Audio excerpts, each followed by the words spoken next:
राम राम जी। तो कबीर साहब ने कहा कि कौनो ठगवा नगरिया लूटलस रे, कौनो ठगवा नगरिया लूटलस रे। चंदन काठ के बने खटोला तापर दुल्हन सुतल है। आ उठो सखी मेरी मांग समारो, दूल्हा मुझसे उठो।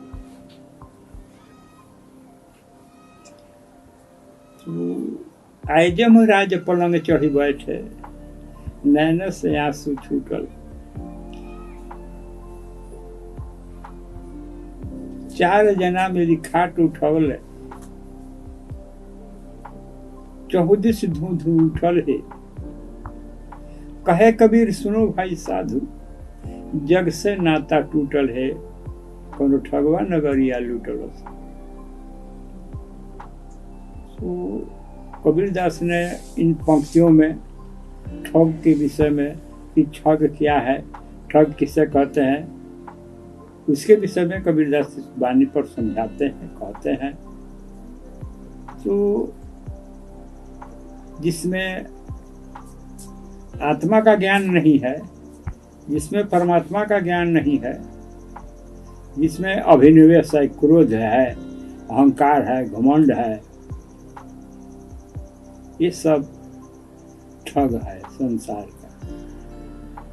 और उठो सखी मेरी मांग समारो, दूल्हा मुझसे रुसल है। तो दूल्हा जो मांग संवारने का अर्थ यही होता है कि जिसका विचार ऊंच है, जिसका बुद्धि अच्छा है, जिसमें विवेक है, जिसमें ज्ञान है, जो ऊंचे रास्ता पर चलना चाहता है। ऐसे मनुष्य गड्ढा में गिरता है, उससे तो गिरना नहीं चाहता है। उसका विचार ऊंच है, उसका भाव ऊंच है, उच्च विचार पर रहना चाहता है। तो ये हुआ उठो सखी मेरी मांग समारो, दूल्हा मुझसे रुसल। दूल्हा रुसने का अर्थ यही होता है कि उसका विचार ऊंच हो, अच्छा रास्ता हो, अच्छा ज्ञान हो, जिसके अंदर आत्मा का ज्ञान हो, जिसमें परमात्मा का ज्ञान हो, है वो दूल्हा रुसल है, इसको कहते हैं। देखिए अंत में ये होता है, साहब की वाणी में साहब कहते हैं, ये अंत में क्या होता है, तो अंत में शरीर छूट जाता है। तो शरीर छूटने का ज्ञान भान उसके अंदर नहीं है कि शरीर तो छूट गया, लेकिन उसमें आत्मा परमात्मा का ज्ञान प्राप्त नहीं हुआ।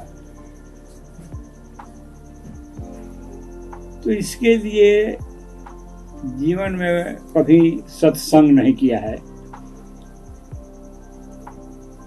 भगवान का भजन नहीं किया है, गुरु का माता पिता का सेवा नहीं किया है।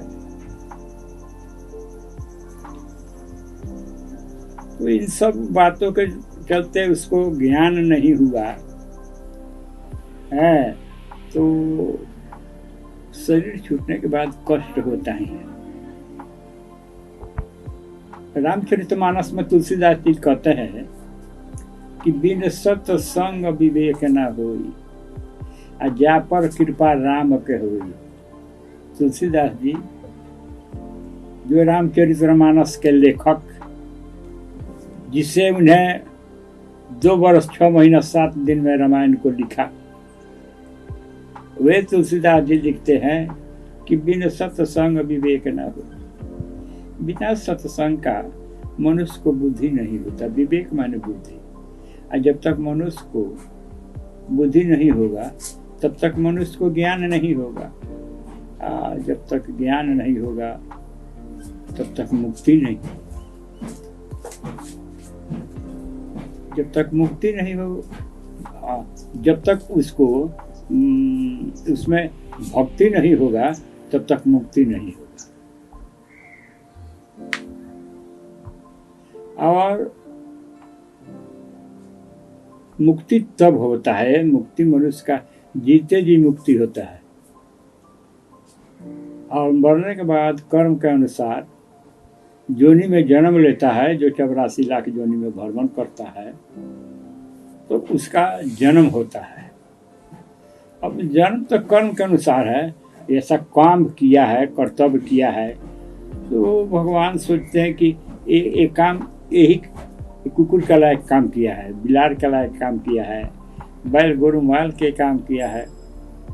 तो जिस तरह से कर्म किया है उसी अनुसार योनि में बंटवारा हो जाता है। तो इसलिए सत्संग करना चाहिए, सेवा करना चाहिए, भगवान का भजन करना चाहिए।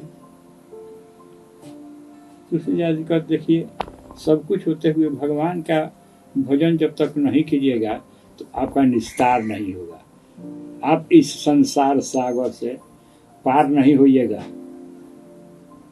पार होने के लिए एक ही उपाय है, भगवान का भजन, सेवा, सत्संग कीजिएगा, तभी संसार सागर से पार हो जाइएगा। और नहीं तो क्या होगा, आप गड्ढा में जाके गिर जाइएगा, नाना प्रकार की कष्ट आपके ऊपर आएगा। उस कष्ट को आपको सहना ही पड़ेगा, क्योंकि आप अच्छा कर्म नहीं किए हैं तो भोगेगा कौन, इसे आपको भोगना ही पड़ेगा। राम राम जी।